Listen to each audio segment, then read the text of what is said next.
Without knowing how to make YouTube Shorts, you're missing out on a massive potential for both views and exposure for your channel. This new platform is doing amazingly well right now. So by the end of this course, you'll know how to make a YouTube Short, but not only how to make it, how to optimize it to give you the best chance of getting that video viral and bringing you lots of attention, exposure and subscribers to your YouTube channel. YouTube Shorts are the latest offering from the platform in an attempt to rival TikTok and Instagram Reels. All they are is a vertical video under 60 seconds in length, and they're posted using the hashtag Shorts. It's a platform that's currently in beta, but is starting to roll out across the world. As of filming this, the US has just got the platform yesterday, with it starting to roll out across the country. So why should you be making them now? Well, currently the platform's not very saturated. Yes, you've got big creators like Mr. Beast who are kicking out lots of YouTube Shorts on a special YouTube Shorts channel that they've created. But there's room for new creators to get out there and make content while it's still new and in its infancy. YouTube is obviously going to want to rival TikTok, and that means they're going to push these YouTube Shorts quite hard.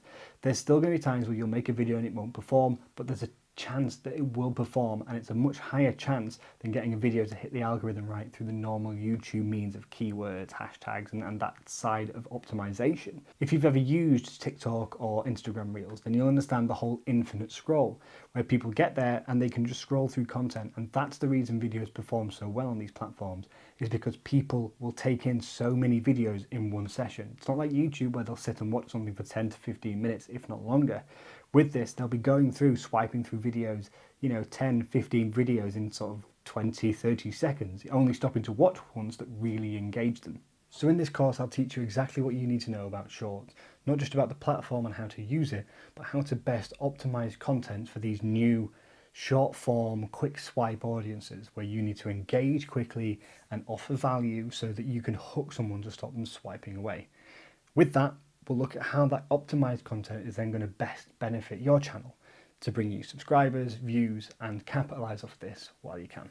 So let's start with the basics. How do you get your Shorts to enter this Shorts algorithm and go onto what YouTube call the Shorts shelf? It's quite simple.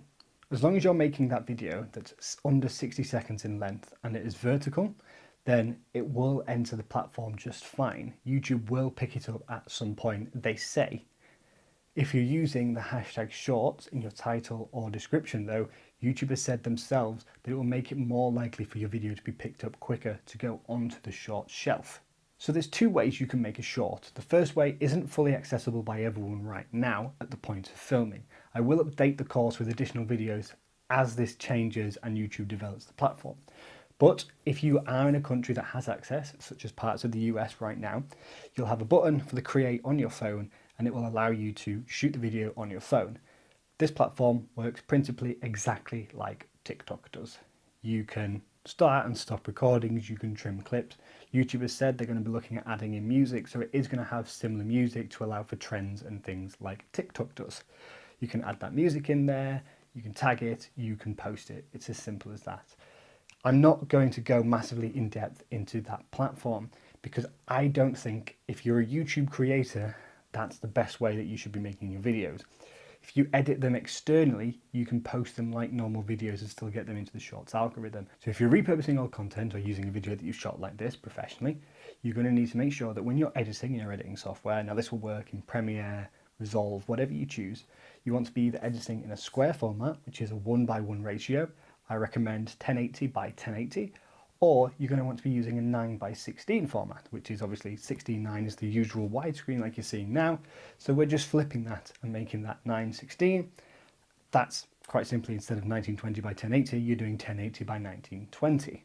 Once you've got that sorted out, you're just going to make sure that your video runs under a minute. Now this is a little bit tricky because sometimes depending on your frame rate, the software you've used, and when you render videos and upload them to YouTube, you could make a video that says 1 minute bang on in your video editing software, but sometimes when it's uploaded to YouTube, YouTube will interpret that at like a minute and a second. If it does, your video won't go into the system. It will see it as a minute and 1 video and it won't recognize it as a potential Shorts. So you're going to want to knock that back to possibly something around 58 seconds or 59, just to give you the wiggle room to make sure that your video is not going to be misinterpreted as a longer video. Once that's done, you're going to do your titles and your descriptions and your tags, everything like you normally would, and you're going to make sure that you do them as properly as you normally would, because these videos will still go onto your YouTube page like a normal YouTube video, except if somebody opens it on their phone, it'll take up a full vertical when it's full screened, whereas if somebody's watching it on a web browser, you know, on their computer, on their iPad, it will have black bars on the side because it's still a vertical video. So it's unfortunate, but I don't think it's that big of a problem, especially as a lot of users are using mobile specifically these days, and they will still appear if people are searching for things. So if you're uploading a shorts video about how to make shorts, you're going to want to still get those keywords and everything in your description, in your tags, because there's a chance your video could be found like a normal YouTube video as well as like a YouTube short. Once that's done, you want to put hashtag shorts in your title and or your description. I like to pop it in both, but YouTube said it only needs to be in one place. One extra thing to note for YouTube shorts is that the watch time will not count towards your watch hours for monetization. So if one of these videos gets a few 100,000 views, that watch hours won't convert into leading towards you getting monetized or getting your partnership. However, any subscribers that do come from the YouTube shorts do count, and obviously that's in turn going to drive more views onto your other content. At the time of making this video, there is no monetization options for the YouTube shorts. You can still monetize the videos, but that will only count when they're watched normally and not through the shorts shelf.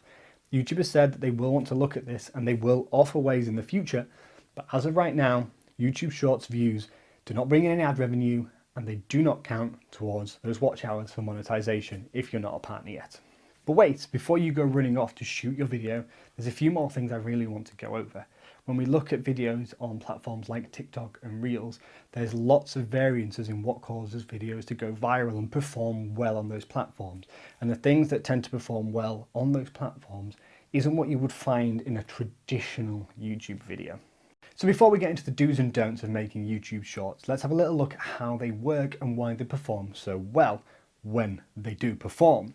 The YouTube Shorts platform, as I've said a few times now, works like TikTok. And the reason TikTok works is because this infinite scroll. You're getting people onto a platform and you're encouraging them to stay on by essentially never taking away the content for them. Yes, YouTube can offer you suggested videos and you can get playlists where it will autoplay other videos that they think you might like. Sure, content creators like ourselves will put on links at the end, check out this video or see what video YouTube recommends for you. But they all involve an active, conscious decision of clicking on a link and going through to that video. With the infinite scroll, you're not giving that person time to decide if they want to watch the video or not. They're watching it. They just start watching it. That's a very powerful tool from a kind of psychological point of view, because the person never has that moment to decide. They just keep going. That's what YouTube Shorts is now about to offer. But the reason this is so powerful is because that same YouTube Shorts video, if they like it and they subscribe to it, they're subscribing to your full YouTube channel. Now, I know some creators have looked at making individual channels for their shorts, but most of the ones I've seen have all been already established large creators who have the fan base. They don't need the fan base. Whereas people with a much smaller subscriber base, you need that. So from a personal perspective, I have a small ASMR channel. I tested a few shorts. I had a few that performed with a few hundred views.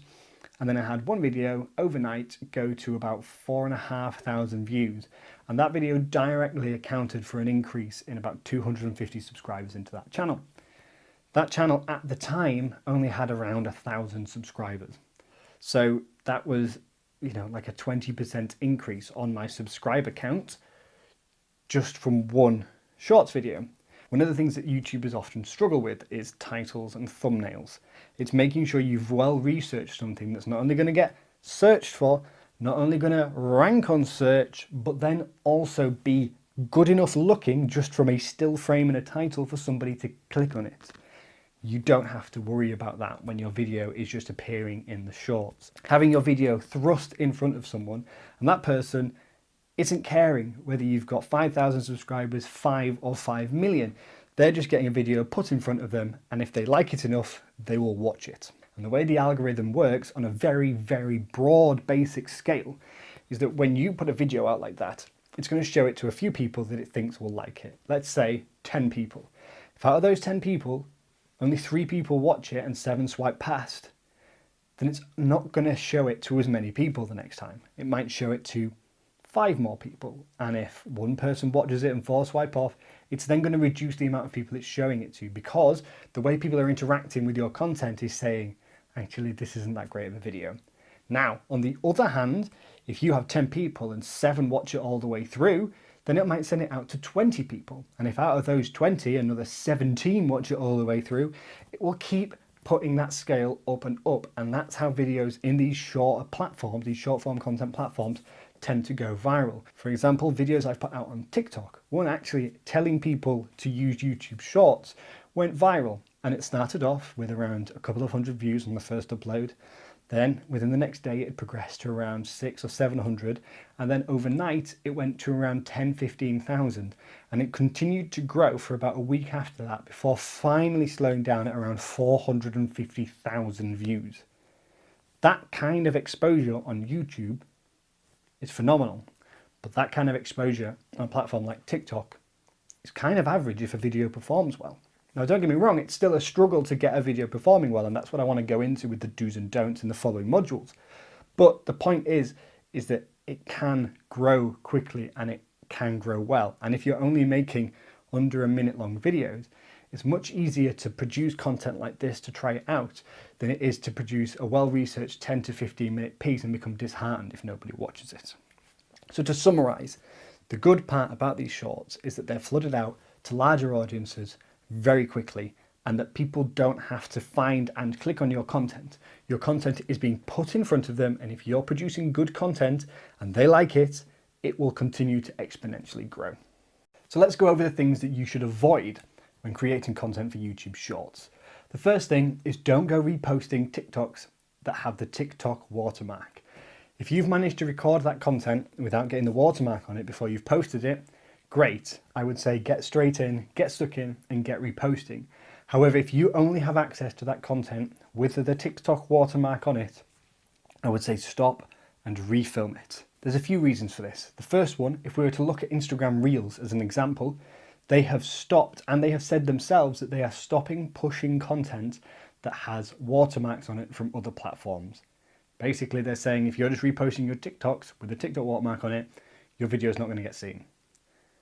YouTube are very likely to do a similar thing. So screen record your TikTok before you post it. The second thing is, because it's still a new and emerging platform and the ways in which it is monitored and regulated aren't quite in place yet, there's lots of people reposting other people's TikToks. But what that means is that if you're posting your own content, people might not realize that it is your content. And for YouTube Shorts and for developing a platform and an audience on YouTube itself, you don't want that. You want them to know that this is you, and you also want to make sure that they realize that your channel has so much more content like that, so that you get that subscribe, the engagement, and you make a lasting impression on this person by having them watch multiple videos of yours. The next thing to avoid is just taking widescreen videos like this and shrinking them. No. Like, you will get people scrolling past very, very quickly.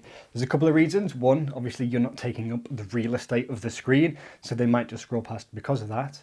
Two, again, with what I was saying about people reposting TikToks from other people, lots of people tend to repost clips from movies and TV shows and things like that. And if they do, they tend to repost them badly, which generally seems to be in widescreen. What it's showing is that you're a lazy creator and you're just posting up any old rubbish. So don't do that. You can reframe the content. It might require a bit of digital panning, but you can reframe the content and you'll do much better doing it that way. The next part is avoiding content that requires a knowledge of you or other content that you've produced, whether it's on this platform or another one. You don't want to be there going, hey, as you'll remember from those TikTok videos I did, or as you know from my Minecraft series, because these people may have never heard of you before at all. They're scrolling through this algorithm. They could be getting your videos in any order when they're going through the YouTube Shorts section. YouTube isn't going to prioritize your newest video over your oldest one. For example, on TikTok's lifespan of videos is apparently around 90 days, which means you could post a video and like 3 weeks later, all of a sudden it goes viral. So you never know what video your audience is going to see first. And lastly, we want to look at copyright music. Now, this is a tricky one as they're still building the YouTube Shorts platform. But as it stands, I would not upload a video directly with copyrighted music on it. It's copyright infringement, and as such, your video is likely to not get pushed. This classes for copyright content of any kind. If that's copyrighted video or copyrighted sound from a movie or a TV show, something like that, you want to avoid using anything copyright because it can limit how far your video gets used and pushed, because quite simply, copyright infringement is against the law. Now, that's not to say you can't use this audio. It's just a case of seeing how YouTube adapts and works with it, like TikTok. Obviously, TikTok has created this great platform where actually, for musicians, it's probably a good thing if people are using your music on it, because these trends can cause songs to go viral. You know, some songs that are years old have gone viral. And I do think YouTube will adapt, and they have said they're working on a way for you to use sound from other people's videos and things like that.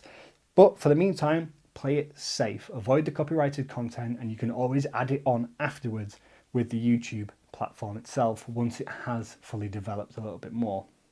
Okay, so to the good stuff, the things you should be doing.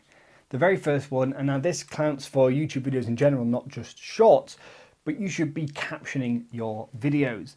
There are apps that will allow you to do this if you're filming on a phone. If you're using editing software like Premiere Pro, the new beta version of Premiere Pro does actually have auto transcription built in, or the old-fashioned way, you can just do it by hand. Now, for YouTube, I would obviously recommend that you do the captions within YouTube and that you add them as captions that can be turned on or off. However, for YouTube Shorts, like with TikToks, I would say you need to be embedding them into the video. Statistics show that most people are using their phones without sound turned on. This is why videos on platforms like Facebook and TikTok are already making use of having captions turned on, especially if it's like this and it's just your face talking. There's a good chance that they might swipe off if you don't have the captions. It's very important nowadays to ensure that your content is accessible by all. So not only are you helping yourself with your chances of being seen and growing on the algorithm, but you're also allowing more people to enjoy your content.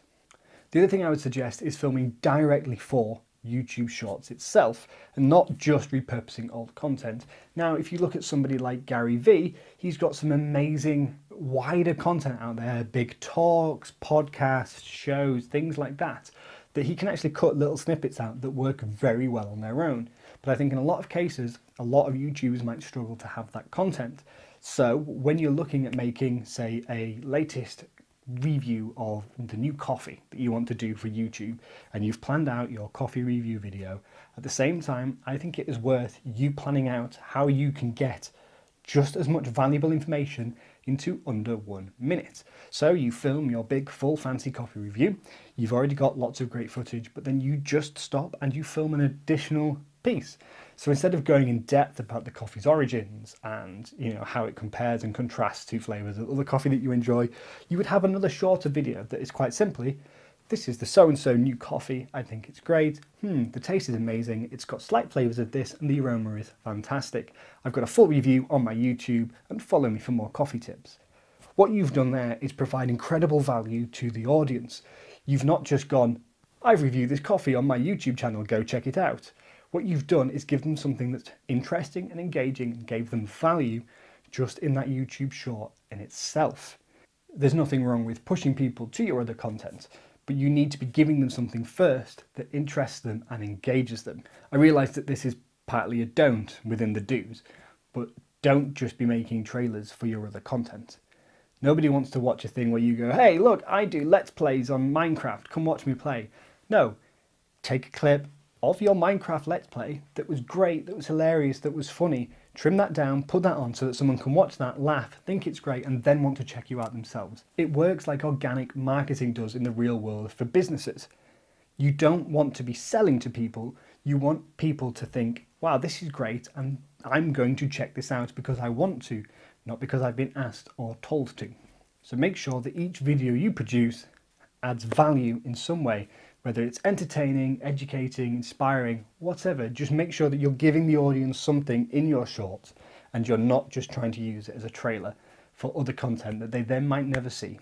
The next part, again, leading on from that, when you are shooting them, think about how you're going to be editing them. So if you're shooting for vertical or for square videos, you can either turn your camera so that you get the full quality of your sensor, which personally I don't think is necessarily needed, but you want to consider things like your set design. So for example, next to me I have, a lamp and a plant.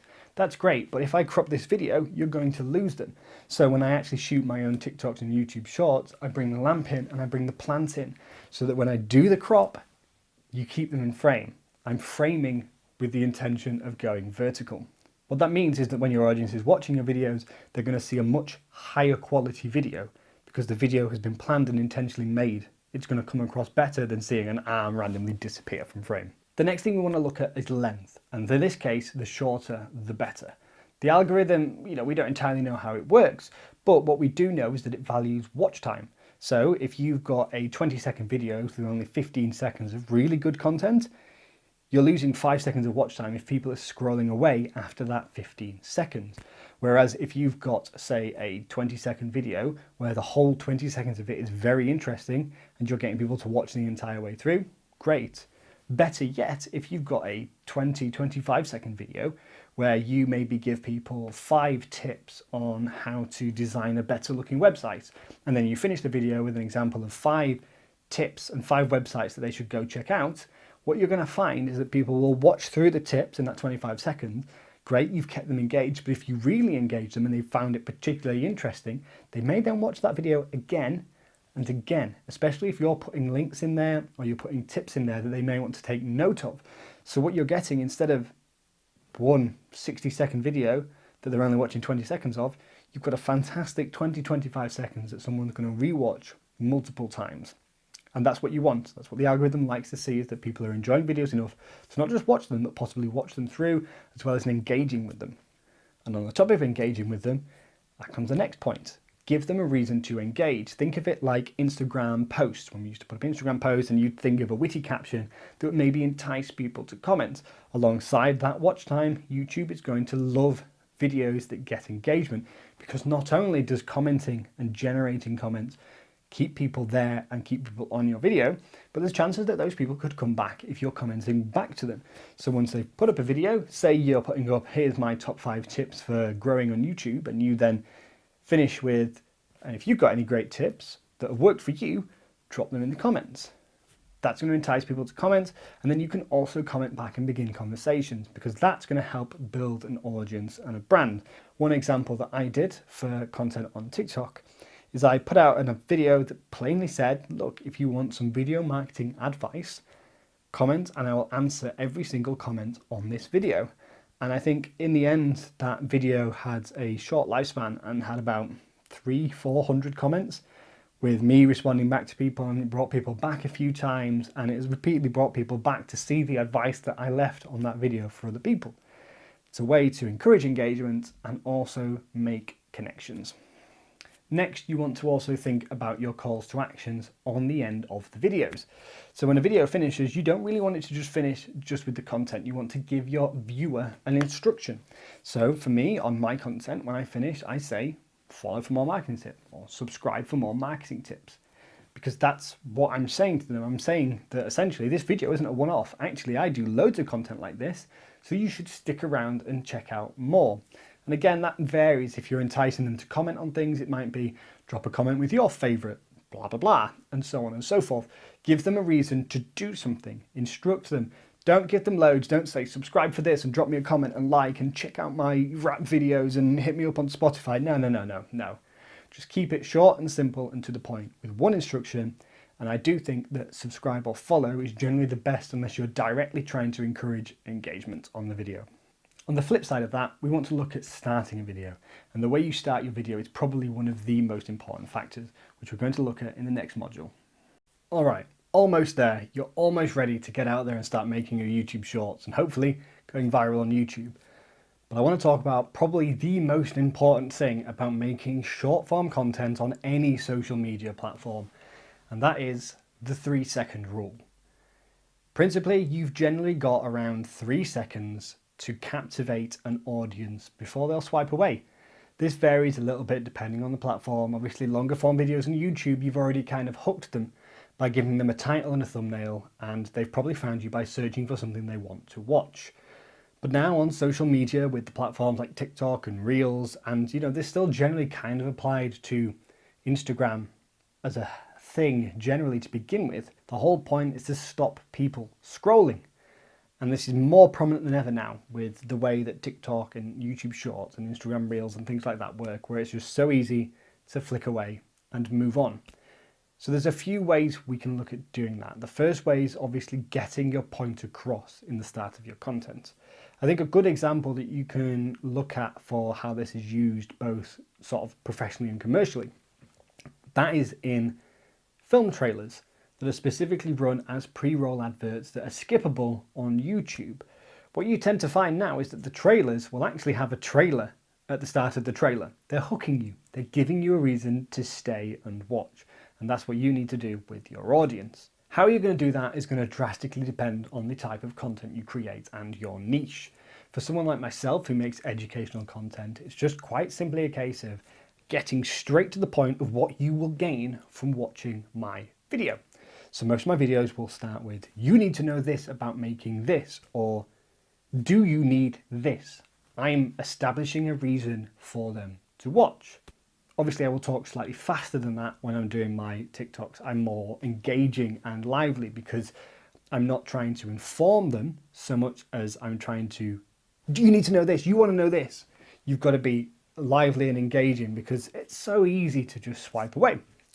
So how does that work then if you're not creating educational content? Going back to the Instagram analogy, we are principally looking to grab them as soon as possible. You want to start with your best looking clips. If this is a dance video, I don't want to see you warming up and preparing to dance. Jump straight in, start in at the point that something great is happening. If you've got a 30-minute dance piece on YouTube, but you can pick out the best bit and make that into a 30-second stunning clip that works on its own, you might then draw your audience over to your main video anyway. The same goes for anything if it's inspiring, scenic photography or stunning scenic videos. If you're a filmmaker, whatever you're doing, just make sure you're gripping people straight off the bat. Now, obviously there's going to be content that's a lot harder to do this with. For example, if you're a comedian and you're making short sketches, it's going to be tough because people aren't potentially going to know who you are at the start, so you're not going to have that initial backing of people going, oh, that's the funny guy who makes jokes about this, or oh, she's amazing, she makes hilarious stuff about this. So the best way I would recommend is, if that's the kind of content that you do, is making sure that the first few pieces you put out, or you give a mixed release of content, is that you do some 10-second, great, straight to the punchline, funny little clips, and you lace that, maybe throughout the week, you release a 10-second, quick, snappy, great joke that's hopefully going to catch the attention of people that don't know who you are yet. And then maybe you've got, some 20 seconds and 30 second up to, the minute-long pieces. So you've got that variety. So not every content is going to be the video that potentially could go viral, but you've got a nice varied content that people can see, longer form stuff from you, but you're still trying to hit the algorithm with the shorter optimized stuff. Even if you do everything right, there's a chance that it still won't work. And I do think that's something that, needs to be reinforced here, is that the volatility of these kind of short form platforms, sometimes it just won't happen. Just make sure that every piece of content you create is as high quality as your other ones. So that if it is the one that goes viral, you've made sure you've got a call to action on the end of it, because you've got a call to action on the end of every video. As long as you're following the kind of basics throughout, it just means that when it does finally happen, it will happen in the best way possible, as opposed to you just posting loads of random videos, some with call to actions, some without the 3-second rule, things like that. You're ruining your own look. It still comes down to look, but you make your own look by creating each piece as best as you can. So there we have it. That's an overview of how to use the YouTube Shorts, as well as a look at what are the best ways to optimize your content so that it gets seen, it gets engagement, it gets lots of views and brings you in lots of great subscribers and viewers to your longer form content on YouTube. Now, principally, don't overlook and don't forget the fact that the idea of this short form content is to have fun with it. You can make videos in this style that maybe you wouldn't normally want to make on your main channel. It's possibly a way that you don't have to look at every video as a perfectly polished masterpiece, because people on this platform are perfectly open to seeing videos you've shot on your phone. It's possibly a very good way to get to know your subscribers just as much as it is to try and find the new ones, by joining in with the viral trends that are obviously going to happen, they're going to take off, and that they're going to be prominent on this platform. So I think as much as it is something that you should work towards optimizing for and having a lot of well-designed content to, take advantage of what the platform has to offer, I do think that not quite everything needs to be a pristine, incredible piece, because like I said, sometimes you'll just find that it's the random video that you never expected to do well turns out to be the one that goes viral and goes crazy. How this platform might change going forward is anybody's guess. I do think that TikTok and short form content is here to stay. It's very popular with the younger generations, and even what I would class as longer content from a commercial and professional point of view is like 2 to 3 minutes now. There's still obviously, plenty of potential for 15, 20, 30 minute, hour long content. But right now, people are absolutely loving this short form content. And I think whether you're a business or whether you're a sole creator, you need to take advantage of it. If you're especially targeting younger audiences, such as the younger millennials and the Gen Z, they are existing on platforms like TikTok, and they are indulging in this short form content. So have fun with it, enjoy. I will try and add new modules to keep up to date as this platform leaves beta. But I just wanted to put together this overview of important tips and tricks right now so you can capitalize on this before it gets too saturated. So if you've got any questions, please do shoot them my way, and I will do my very best to answer everything that I can for you.